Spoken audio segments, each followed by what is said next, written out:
내 멍에와 짐을 내려놓았는가라고 하는 제목으로 하나님 말씀 증거하겠습니다. 요즘은 우리나라가 국제화돼서 많은 외국인들이 한국에 와 있어요. TV 프로그램에도 자주 등장을 하는데, 이제 이 외국 사람들이 한국을 이해하는 한 프로그램을 본 적이 있어요. 우리 한국 문화 중에 대표적인 게 빨리빨리입니다. 이 빨리빨리를 이야기하면서 얘기를 들어보니까 이런 내용이더라고요. 전자레인지에 어떤 음식물을 데우기 위해서 1분 30초를 데우는데 그 1분 30초를 기다리는 한국 사람은 없다는 거예요. 1분 20몇 초만 돼도 그냥 꺼내서 음식물이 닫았지 생각하죠. 우리나라의 또 문화 중에서 오토바이 퀵이라는 게 있어요. 퀵 오토바이, 그리고 로켓 배송이라는 것도 있다고 하네요. 주문하면 뭐 즉시 오나 보죠. 로켓을 타고 오나 봐요. 배달의 민족, 뭐 요기요 이렇게 해가지고 한두 번씩은 아마 가정에서 핸드폰으로 음식을 시켜 먹어보신 분들이 대부분이십니다. 우리나라처럼 이렇게 배달 음식에 목숨을 거는 나라가 없는 것 같아요. 우리가 그래서 배달의 민족인 것 같아요. 여러분, 우리 인터넷을 매일 사용하는데 우리나라 인터넷의 속도가 어느 정도 빠르냐면 세계 평균 4.5배 이상 빠르다고 합니다. 외국 나가면 인터넷이 안 되는 것이 지극히 당연한 것처럼 느끼는데 한국 사람은 그걸 못 견디죠. 이렇게 속도와 또 빠르게 지나가는 모든 것들이 우리에게 익숙한데, 실상 우리에게 속도보다 더 중요한 것이 있죠. 어디로 가는가라고 하는 방향성입니다. 아무리 빨리 가도 그 방향이 잘못됐다면 다시 돌아와야 되잖아요. 우리의 삶이, 그래서 하나님께서는 때로는 멈추게 하시고 쉬어가라고 말씀하신 이유가 내 자신을 돌아보라는 것입니다. 누가복음 5장 15절과 16절에 보면 예수님이 바로 이런 삶을 사셨죠. 예수님의 소문이 더욱 퍼짐에 허다한 무리가 말씀을 듣고 자기 병도 나음을 얻고자 하여 모여오되, 여기서 중요해요. 예수는 물러가서 가사 한적한 곳에서 기도하시더라. 아무리 사역이 바빠도 예수님은 기도를 놓치지 않으셨다라는 것이죠. 마치 나무꾼이 그 어느 일정 시간이 되면 톱날을 돌아보는 것처럼, 내 자신을 돌아보는 것처럼 반드시 이런 쉼의 시간이 우리의 인생 가운데도 필요하다는 것이죠. 오늘 성경 말씀을 같이 읽었는데요. 여러분, 이 성경 말씀을 한 번 이상은 다 들어보셨죠? 오늘 아주 유명한 성경 구절인데, 이 성경 구절은 많은 신학자들이 얘기할 때 이 성경 전체가 하나님이 우리에게 보내주신 사랑의 편지, 그 중에서 예수님이 저와 여러분에게 주시는 천국의 초대장이라는 거예요. 자, 따라하겠습니다. 천국의 초대장. 여러분, 오늘 예수님께서 이 말씀을 우리에게 해주시는데 누군가에게 해주시는 타인의 말씀이 아닌 나에게 해주시는 레마의 말씀으로 부딪히시기를 바라겠습니다. 오늘 이 초대를 받은 사람은 어떻게 하면 돼요? 초대에 응하면 되죠. 그 초대 시간에 또 초대의 장소에 걸맞는 옷을 입고 나아가면 되죠. 그것이 바로 오늘 우리의 삶이고 하나님이 기뻐하시는 모습인 줄 압니다. 오늘 주님이 우리를 부르셨어요. 주님이 오라고 하십니다. 아이고, 나는 바쁘고 나는 부족하고 나는 딴 일도 해야 되는데 라고 하는 핑계대고 빠지는 인생이 아니라, 주님, 제가 여기 있습니다. 주님의 그 초대에 응하겠습니다. 이렇게 그 초대에 응하는 사람은 복된 인생을 살아간다는 거예요. 오늘 예수님은요, 하나님이시면서 동시에 완전한 인간이셨죠. 인간의 몸을 입고 이 땅에 태어나셨어요. 그렇기 때문에 우리가 느끼는 희노애락을 다 경험하신 분이에요. 예수님도 눈물 흘리셨다고 우리 지난주에 함께 나눴잖아요. 기쁘셨을 때는 당연히 웃으시면서 또 이 모든 우리가 느끼는 오감을 다 가지고 계신 분이었어요. 슬픔이 있었습니다. 기쁨이 있었습니다. 피곤함이 있었습니다. 보람이 있었습니다. 정말 인생에 쫓기는 것 같이 어려운 그 순간에 예수님은 또 기도하시면서 그 위기를 넘어가시고 모면하시고 역경을 넘어가시는 그런 모습 보면서 예수님도 인간적인 면이 분명히 있으셨구나. 인간의 몸으로 오셨기 때문에 우리를 이해하실 수 있구나라고 하는 그런 생각을 갖게 됩니다. 시편이 150편으로 되어 있잖아요. 이 150편 중에서 특별히 90편은 모세가 지은 시편입니다. 그 모세가 90편 10절에 이렇게 고백합니다. 우리가 함께 읽겠습니다. 우리의 연수가 70이요 강건하여도 80이니 그 연수의 자랑은 수고와 슬픔뿐이요 신속히 가니 우리가 날아가나이다. 여러분 우리의 모습이 다 다르잖아요. 그렇죠? 도시에 사는 사람과 농촌에 사는 사람, 또 지금 우리 10대가 있고 또 80대 우리 어르신들 계시잖아요. 우리 다 모습은 다릅니다. 그런데 이 모세라고 하는 민족의 영도자이고 하나님의 사람이 이 시편에 기록한 자신의 인생을 다 되돌아가서 보니까 70년, 80년 사는 게 중요한 것이 아니라 인생은 다 누구나 수고와 고통뿐이다라는 그런 신앙의 고백을 시편에 기록했다라는 거예요. 여러분, 그러나 거기에 절망하지 마세요. 오늘 본문의 말씀이 예수님의 초대장이잖아요. 우리가 어떻게 이 수고와 고통뿐인 인생을 승리하면서 살아갈 수 있는지를 예수님은 분명하게 제시해 주시는데 본문 28절에 이렇게 나오고 있습니다. 수고하고 무거운 짐진 자들아 다 내게로 오라. 이 말씀이 바로 우리의 인생이 수고와 고통뿐일지라도 우리의 끝내 최후 승리 얻을 수 있는 비결이라는 것입니다. 여러분 오늘 저는 이 수고와 짐진 것, 수고하는 것과 짐진 것을 좀 설명을 드리려고 그래요. 이건 비슷한 말 같지만 다른 말이에요. 자, 수고한다라는 말은 무엇이냐면은 내가 어떤 목적을 위해서 자발적으로 일을 하는 거예요. 노동을 하는 거예요. 아침 새벽에 일찍 일어나가지고 하루 종일 정말 앉을 시간도 없고 밥 먹을 시간도 없이 정말 발이 다 부르트고 종아리가 다 아플 정도로 일하는 때가 있잖아요. 정말 밥 숟갈 뜰 힘도 없는 정도로 일해본 적 있으시죠? 이걸 가리켜서 성경은 수고한다라고 하는 표현의 정확한 뜻을 얘기하는 거예요. 물론 육체적인 노동만 얘기하는 것이 아니에요. 정신적으로도 얘기하는 거예요.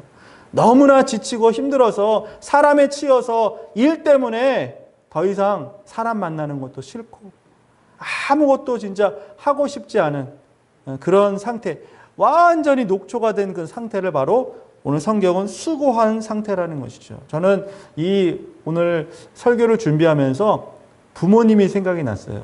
우리 부모, 여기 계신 우리 어르신들, 또 우리 부모님 얼마나 수고 많으셨습니까? 지금도 수고하십니까?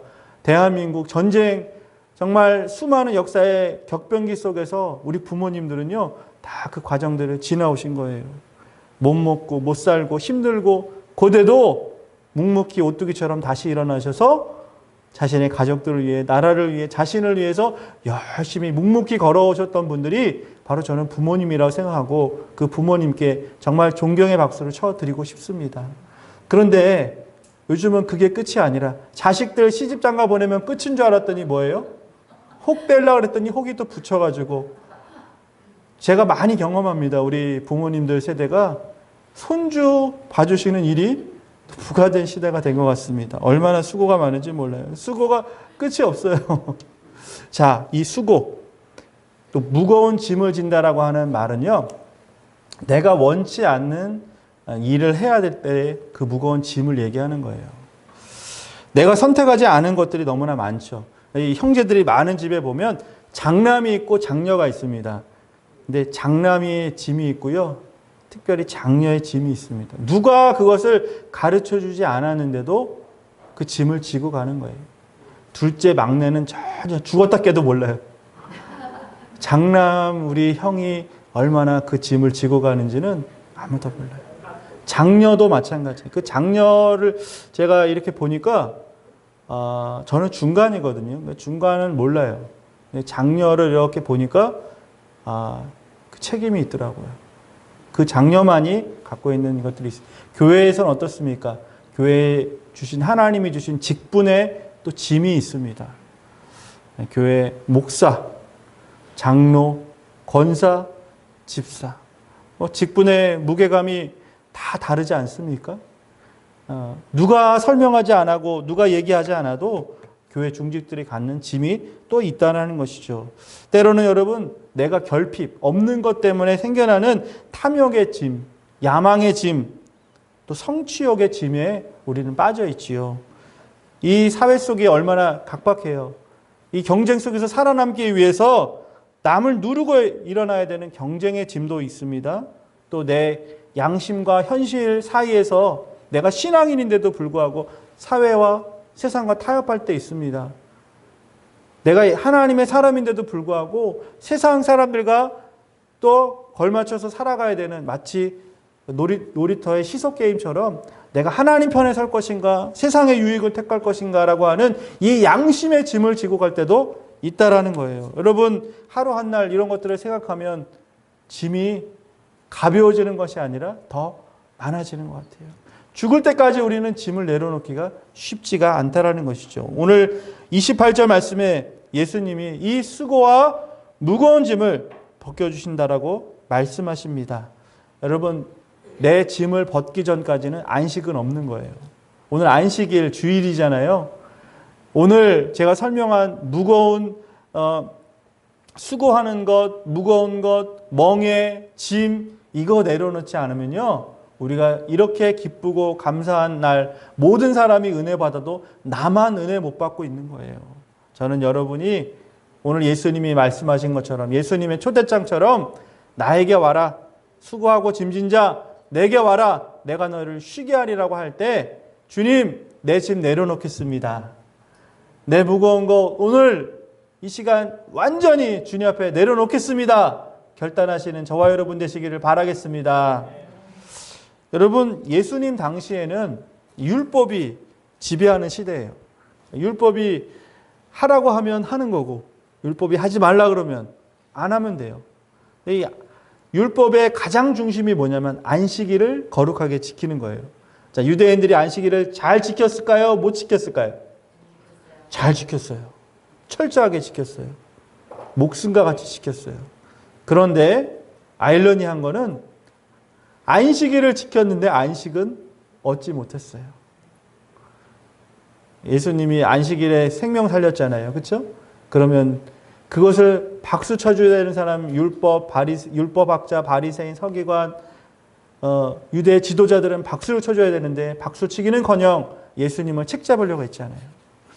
이 날이 무슨 날입니까? 안식일이잖아요. 안식일에 책잡으러 다니는 거예요. 내 기준에 맞춰서 저 사람 잘했네 못했네 따지면서 다니니까 은혜가 되겠어요? 아니요. 여러분, 안식일은요, 누구를 내 기준에 맞춰서 그 사람을 재단하는 것이 아니라 그 사람의 상황과 형편으로 내가 들어가 주는 거예요. 저 사람이 힘든 거 어려운 것, 아이고 더 빨리 가. 더 짐 질 수 있는데 좀 더 짐을 져도 될 것 같다. 이렇게 우리가 그 사람을 뒤에서 푸시하는 것이 아니라 그 사람의 어려움을 덜어주는 것, 이게 바로 참된 안식일의 의미라는 것입니다. 여러분, 교회 생활하면서 짐이 얼마나 많아요. 저는 이렇게 교회 생활하면서 우리가 다 아는 건데도 불구하고 안식을 누리지 못하는 분들, 마치 마르다 같은 분들이 많이 계신 것 같아요. 여러분, 성가대, 찬양대를 맡으면 어떻습니까? 보통 일반 성도님들보다 일찍 오시잖아요. 이게 저희도 마찬가지지만 큰 도시에서 사시는 분들은 1시간, 2시간을 교회를 오시는 분들이 많아요. 근데 이 찬양대를 맡으면 어떻습니까? 거기에 또 우리 자녀가 교회를 같이 가기 때문에 우리 중학교, 고등학교 자녀가 있는 집은 어떻게 해야 돼요? 그 아이 깨워서 준비해서 밥 먹여서 내가 성가대 늦으면 또 안 되니까 얼마나 마음이 조급합니까? 헐레벌떡 성가대실 비집고 들어가서 앉으면 땀이 뻘뻘 흐르고, 성가대 자리에 앉으면 오늘 또 내가 틀릴까봐 또 조마조마하고 예배가 안 되는 거죠. 거기에 내가 신경을 쓰다 보니까. 기도 순서를 맡으면 여러분 어떻습니까? 아마 회중기도 이렇게 한번 오랜만에 맡으신 분이 여기 나오셔가지고 회중기도 하시는 분들 보면은 제가 여쭤보니까 굉장히 부담이 된다고 하시더라고요. 예배 시간 내내 그 기도 순서 올 때까지는 그냥 긴장이 돼가지고 이게 또 마찬가지로 짐이라는 것이죠. 여러분, 주일의 초점은 쉼입니다. 예수님 안에서 쉼을 얻는 거예요. 그 사랑과 은총 안에서 우리 모든 것, 모든 짐, 모든 근심 걱정 내려놓을 때 오늘 주님이 우리에게 주시는 참된 쉼을 누릴 수 있다는 거예요. 여러분, 지금 하나님 안에서 안식을 경험하십니까? 안식이라는 건 하나님 안에서 쉬는 거잖아요.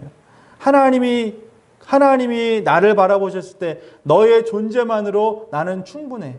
너가 일하지 않아도 괜찮아. 마리아처럼 내 앞에 와서 말씀 듣는 것, 내 앞에서 나에게 그냥 보여지는 것, 그냥 예배의 자리에 나올 때 아무것도 필요 없어. 너는 그냥 내 자리에 나와 함께 이야기하면 돼. 나와 눈을 마주치면 돼. 그것만으로 충분하단다.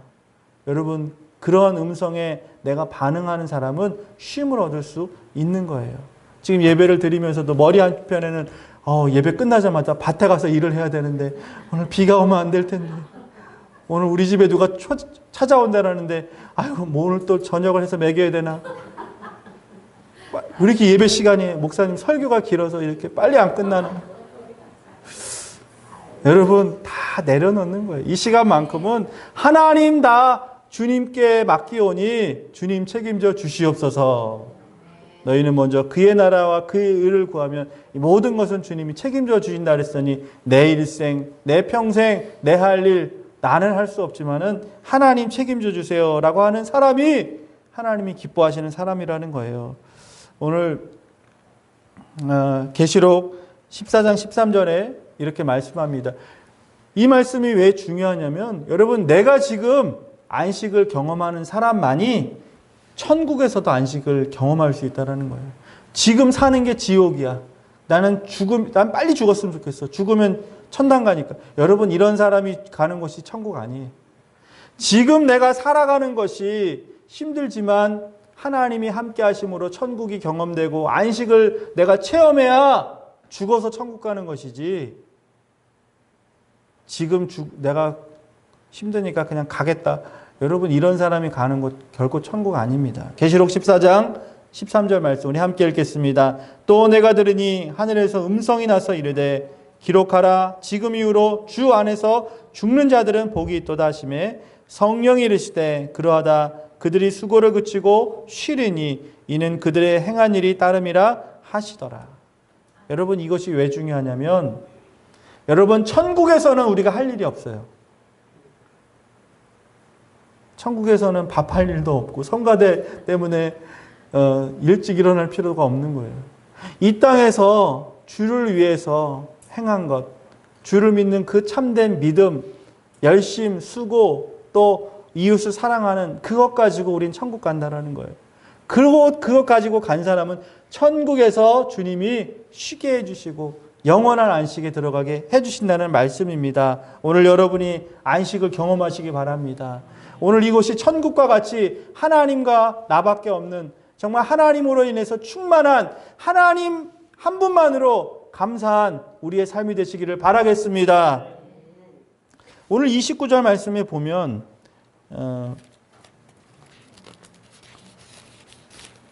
29절 말씀, 나는 마음이 온유하고 겸손하니 이렇게 시작하잖아요. 근데 원문을 찾아보니까 여기서 접속사가 하나 빠졌어요. 왜냐하면이라고 하는 단어로 시작하는데 우리 한글 성경에는 그 의미를 녹여서 그 내용이 빠졌습니다. 우리가 수고하고 무겁고 짐진 거 다 주님께 내려놓고 주님께 나아가면 우리가 쉼을 얻는데 왜 어떻게 우리가 쉼을 얻느냐는 거예요. 왜냐하면 예수님은 온유하고 겸손한 분이시기 때문에 그렇습니다. 여러분, 온유라고 하는 말은요, 넓은 바다라고 생각하면 돼요. 여러분, 넓은 바다, 태평양 같은 그 바다에 주먹만한 돌 하나 던지면 어떻습니까? 소리가 나요? 안 나요. 큰 집처만한 바위를 던져야 잠깐 엄청난 그 소리가 나고 그리고 또 끝이에요. 예수님은 바로 바다 같은 분, 온유하신 분이라는 거예요. 그러니까 가난한 사람이든 부한 사람이든 적게 배운 사람이든 많이 배운 사람이든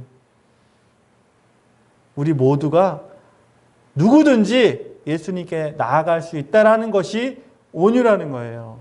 겸손은 당연히 낮아짐이죠. 예수님이 이 땅에 오신 것은 바로 십자가 지시기 위해서, 겸손함을 몸소 실천하기 위해서 이 땅 가운데 고난의 종으로 오셨다라는 것입니다. 예수님이 이 땅에 사람의 몸으로 오신 이유가 바로 온유와 겸손을 실천하기 위해서 이 땅 가운데 오신 것이에요. 오늘 마지막 30절 말씀의 결론입니다. 예수님은요, 우리에게 지금 주어진 현실을 회피하거나 또는 도망가라고 말씀하지 않습니다. 지금 여러분의 멍에가 있잖아요. 여러분의 짐이 있잖아요. 그거 아무것도 아니야 라고 하신 분이 아니에요. 그래, 내 멍에가 너무 힘들구나. 내 짐이 너무 무겁구나. 나도 져보니까, 나도 육신의 몸을 입고 보니까 일찍 일어나는 거 너무나 힘들고 경제적으로 궁핍할 때 정말 누구도 말할 수 없는 그런 마음의 안타까움과 어려움 나도 있단다. 그것이 정말 무시하는 것이 아니야. 아무것도 아닌 것이 아니라 너무나 힘든 일이야 라고 예수님은 이미 알고 계셨어요. 멍에라는 것 여러분 너무나 잘 아시죠? 멍에가 뭡니까? 가축이 짐수레를 효과적으로 끌 수 있도록 가축의 목에다가 거는 것이 멍에잖아요. 이 멍에가 한번 쥐어주면요, 자기 짐승, 아무리 힘이 센 소나 말도요, 자기 스스로 이걸 벗길 수가 없어요. 주인이 풀어주지 않는 이상 이 멍에를 풀어낼 수 있는 짐승은 아무도 없습니다. 짐이라는 것은 무엇이냐면 원어적으로는 포트리온이라고 하는 단어를 사용하더라고요. 이것은 복음서에서 딱 4번만 나옵니다. 짐이라고 하는 포트리온은 뭐냐면, 여러분 외국에 나가는 큰 배 알죠? 그렇죠? 컨테이너 선이라고 그러잖아요. 그 외국에 나가는 먼 외국에 보내는 큰 짐을 가리켜서 포트리온이라고 하는 단어를 쓰는데, 특별히 이 복음서에서 4번 딱 쓰이는 경우가 무엇이냐면, 바리새인이나 제사장이 이 백성들에게 율법의 짐을 지어줄 때 내가 도저히 짐을 지고 갈 수 없는, 하루도 살 수 없는 그런 짐을 얘기할 때 포트리온이라고 하는 단어를 사용한다는 것이죠. 예수님은 알고 계셨다는 거예요. 율법으로 구원받을 수 없다는 걸 아셨다는 거예요. 아무리 우리가 이 짐을 평생 소처럼 지고 가도, 하나님의 말씀을 달달달달 외우고 이 말씀대로 살려고 해도 우리의 힘으로는 살 수 없다는 것 예수님은 알고 계셨다는 거예요. 그러니까 얼마나 예수님의 눈에서 보셨을 때 국률하게 보이셨을까요? 내 멍에 때문에, 내가 지고 가야 되는 이 짐 때문에 고통받고 있고, 또 이것으로 인해서 안타까워하는 그 예수님의 마음이 바로 오늘 본문의 말씀이라는 것입니다. 자, 오늘 말씀의 결론이 이거예요. 저와 여러분이 지금 멍에와 짐을 지고 가는데 그것을 인정하셨어요. 그런데 더 나아가서 내 멍에와 짐을 지고 가라고 말씀하시는 거예요. 이 말은 무엇이냐면, 내 인생의 짐, 내 인생의 멍에 내려놓고 예수님이 지어주시는 멍에와 짐을 함께 지고 가자라는 것입니다. 자, 여기 우리 그림을 제가 이렇게 가져왔는데, 이 멍에는 보통 어떻게 합니까? 소나 말에 2마리를 끌기 위해서 멍에를 보통 매잖아요. 내 멍에는 내 멍에지만 그 옆에 누가 함께 그 멍에를 지어주신다는 거예요? 맞습니다. 이 멍에 너 혼자가 지고 가지 마. 어차피 인생 멍에 지고 가는 거잖아요. 저는 이 멍에를 십자가로 해석하고 싶습니다. 예수님 따르고자 하면 자신을 부인하고 자기 십자가를 지라고 말씀하셨잖아요. 여러분, 우리의 가족이 때로는 십자가 아닙니까? 내가 교회, 어려운 교회 이렇게 섬기는 것 때로는 어떻게 보면 십자가 아닙니까? 이 시대를 살아가는 것도 우리 학생들, 자녀들 십자가일 수도 있습니다. 다 누구에게나 자기만큼의 십자가 멍에가 있는 거예요. 그럼 나 혼자 지고 간다고 생각하면 얼마나 힘듭니까? 만약에 이 지고 가다 버려둘 수도 있고, 지고 가다가 이 십자가에 내가 그냥 깔려서 죽으면 어떡하나, 이런 걱정도 하지 않습니까? 그런데 예수님 오늘 말씀하십니다. 내 멍에는 가벼우니라. 내게 와서 배우라.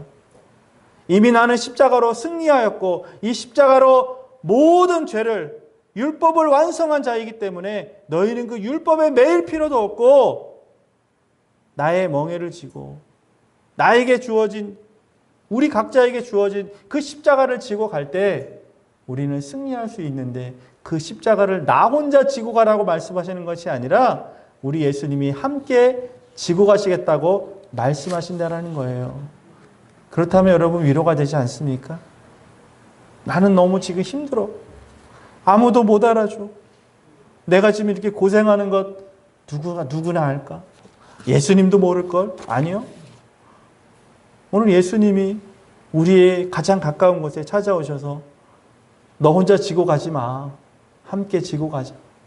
내가 십자가로 승리했으니까 너도 십자가 단단히 붙잡고 그 십자가, 그 거친 십자가 너도 붙들면 부활의 영광의 아침에 너를 안아줄 거야. 이것이 바로 오늘 말씀의 핵심이라는 거예요. 여러분, 저는 여기서 한 가지 더 덧붙여서 말씀드리고 싶습니다. 갈라디아서 6장 3절 말씀처럼 여러분 서로 짐지라고 말씀하시는 거죠. 말 한마리가 끄는 것을 일마력이라 그래요. 이 일마력은 어느 정도의 힘이냐면 3,600kg을 끌 수 있는 힘이 있습니다. 자, 그러면 오늘 이 멍에는 두 마리의 등에 지어지는 거잖아요. 말 두 마리가 끌면은 몇 킬로일까요? 그렇죠. 합치면 7,200kg를 끌어야 되는데 실제적으로는 이것이 시너지 효과가 나서 3배의 힘을 끌 수 있다는 거예요.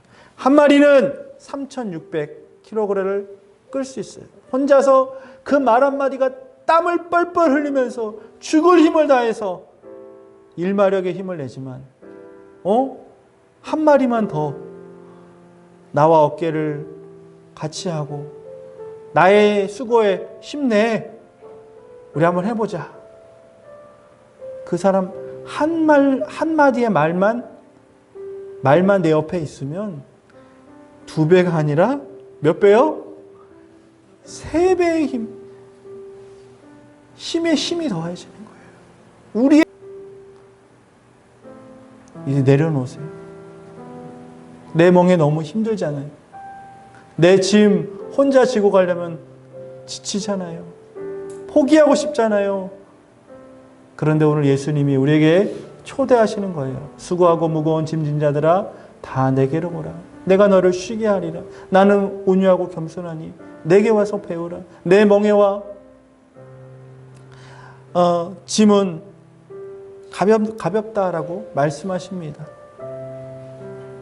내 멍에 내 짐이 아닌 예수님과 함께 지는 십자가의 멍에 나 혼자 지는 짐 아니라 누군가의 짐을 또 덜어주는 그런 짐을 지고 가는 구함의 성도님들 되시기를 바라겠습니다.